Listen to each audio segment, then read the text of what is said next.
Hey everybody, it's me Turtle, and today I'm going to be installing these sport bars because my stock bars have bent right here. They bent straight up, which is putting wear on my clutch. So one of the first things you have to do is remove your bar ends. That was extremely difficult to remove.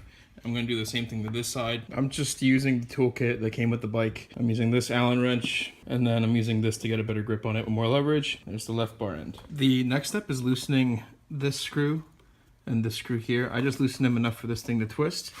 Then removing these two wires, which sit basically right there. What I did was I pulled the shrouding back on this one a little bit so I know it's closest to me. This is going to be the one that's furthest away from me. So now I just have to figure out how to actually pull this entire assembly off my bike. I'm guessing that if I take this off and then I basically move this, it should come out. Yeah, if I move the bars over, yep, it's coming right out. What's interesting is that there's a little hole here that I'm guessing lines up with some kind of pin that's in here.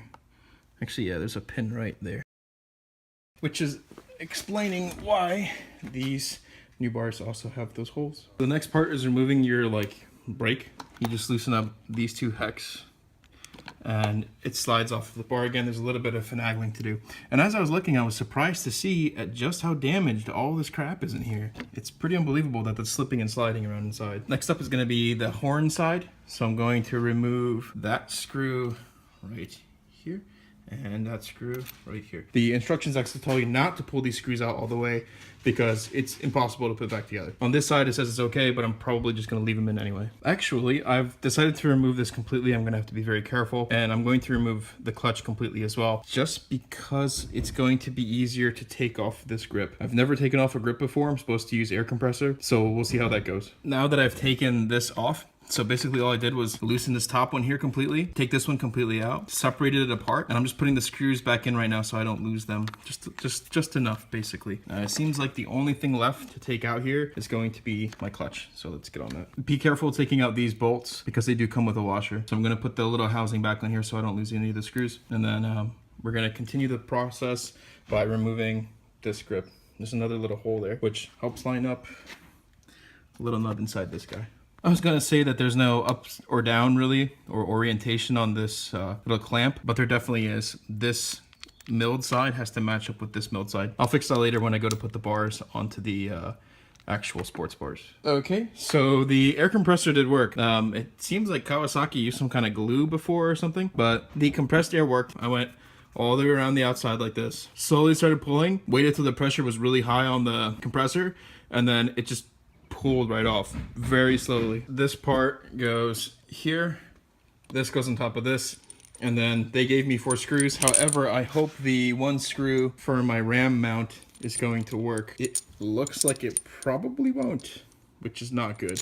Oh, I can pull that off. Wow, that bolt's actually much longer with the ram. I'm gonna have to figure this out, see what can happen. These are 6mm bolts here. I have a torque wrench here. According to some forum, it's supposed to be set to 15 foot-pounds. So I'm gonna get these guys down to 15 foot-pounds. The problem is the bolt here is not long enough to fit my ram mount, which means that I'm just going to blue Loctite these 3, put this one in here, also crank it down, wait 10 minutes, whatever, come back, and then replace this one. I'm not gonna put Loctite on this bolt. So I'm gonna Loctite 1, 2, 3, crank all 4 down, remove this one, and then put another screw in there back for my ram mount. The Loctite comes out really easy, so be careful. And again, I'm going to torque these down to 15 pounds each. Okay, so these are all been tightened down. Needless to say, of course, star patterns. So I went 1, 2, 3, 4. Got this one down a little bit, this one, this one, this one. Then 1, 2, 3, 4. Now they're all in place. It looks like both these little bars are identical, one for left, one for right. However, on the throttle side, we're gonna have to line the little pin up in there. Oh, you can just see it right there peeking.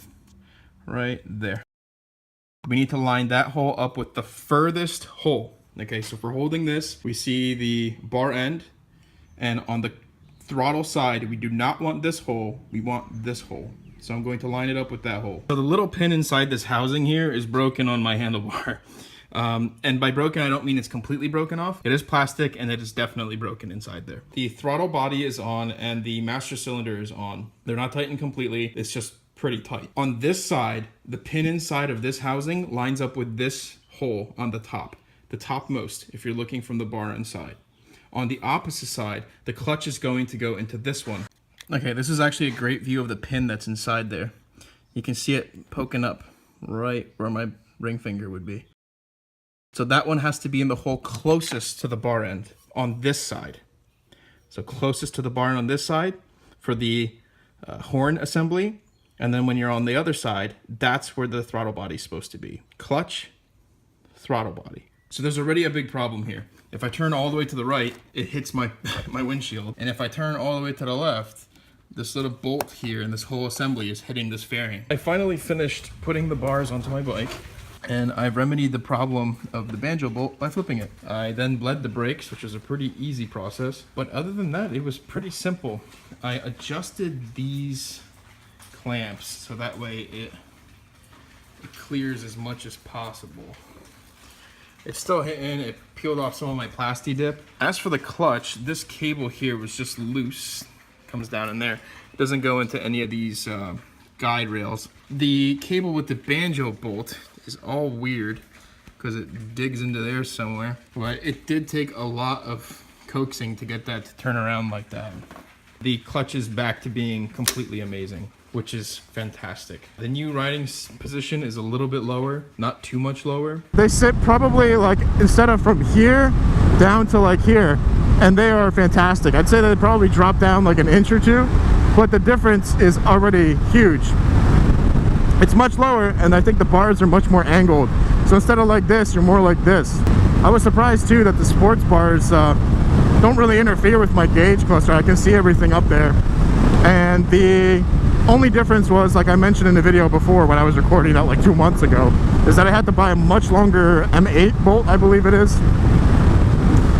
I went out, I got it, I forgot what it was, but I'm sure I mentioned it before in the other videos I had. So the phone actually sits much better on these handlebars than it did on the stock handlebars. God, I love this road. I also hope that this is recording. Squirrel! Oh, it's a black squirrel!